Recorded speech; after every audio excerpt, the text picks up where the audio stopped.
yesterday, he, after a slow start, has really put together an all-star first half when you combine what he does defensively with how he's come on over the last half dozen weeks offensively. Elias Diaz threw out a home run. He continues to have an all-star caliber first half.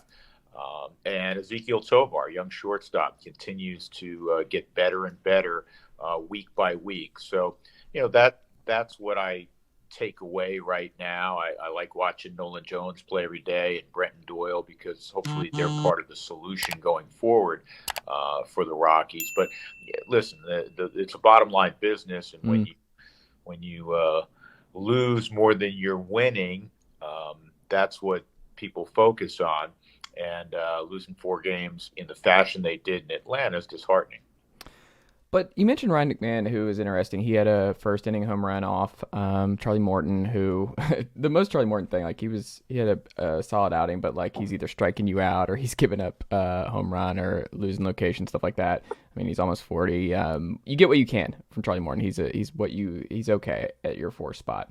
But McMahon, you mentioned just kind of an all-star type year. What is flipped for him? Because he's always had the talent. We've known that forever, but it seems like he is playing with a level of confidence that we haven't seen to this point, where he really does carry and play in a way where it's like at the meat of that lineup, he is an all-star type player. So what has been the biggest flip for him in terms of just light bulb and just his style of play and what he's been able to evolve his game in recent months? Yeah, it's a fair question. I think for several years he's worked on shortening his swing. I think he's been challenged at times by higher end velocity. There's never been a question about his ability. He's a tremendous athlete. He was an outstanding high school quarterback at Mater Dei in Orange County, a Division I prospect. His younger brother, in fact, is a Division I college quarterback, most recently at Rice. He's still at Rice. He's battling back from an injury. But he's a great athlete. He's exceptionally good defensively. And from an offensive standpoint, it's just been about consistency. You've seen flashes. He had a 3-homer game 2 years ago against Arizona.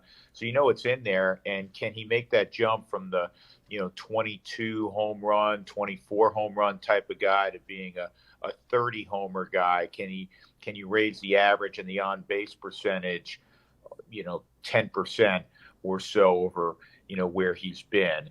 And I think this is the longest sustained period that you've seen Ryan McMahon at his best. You've seen certainly flashes, there's no question, but he's been able to sustain it. And I think he's relaxed a little bit more, trusting who he is as an athlete, and also the combination of really the muscle memory of being shorter to the baseball, because he has a tremendous skill set. He really does. Do you think part of that too is just he's 28 now, where he's been in the league long enough where he's kind of figured some stuff out? And also, I mean, I wonder the presence of Kris Bryant on this team, even if he hasn't been available of late. Like, has that been something that's really helped him too?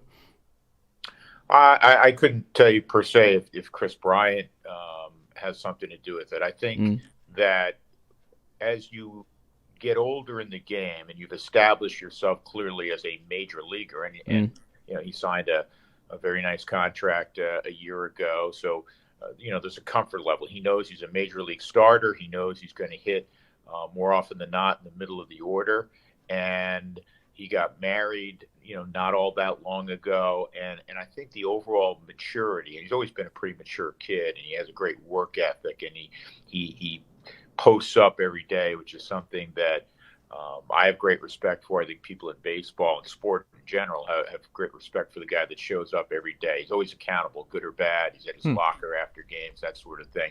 But I think the overall maturity of being, 28 and finding who you are, not only in baseball, but as a young man, I think all of those contribute on the positive side, and you're starting to see it bear fruit, from a statistical standpoint.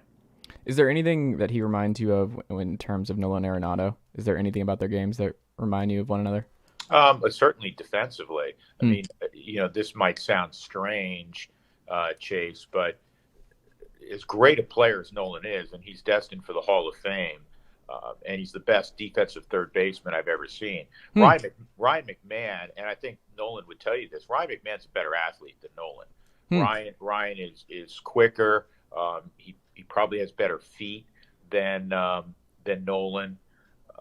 And again, I'm saying that not to in any way impugn what Nolan has done, what he continues to do, and I'm sure what he will continue to do for years to come. It's more a testament to how athletic McMahon is, especially for a guy that's 6'2.5", almost 6'3", and 215, 220 pounds. He's really gifted athletically.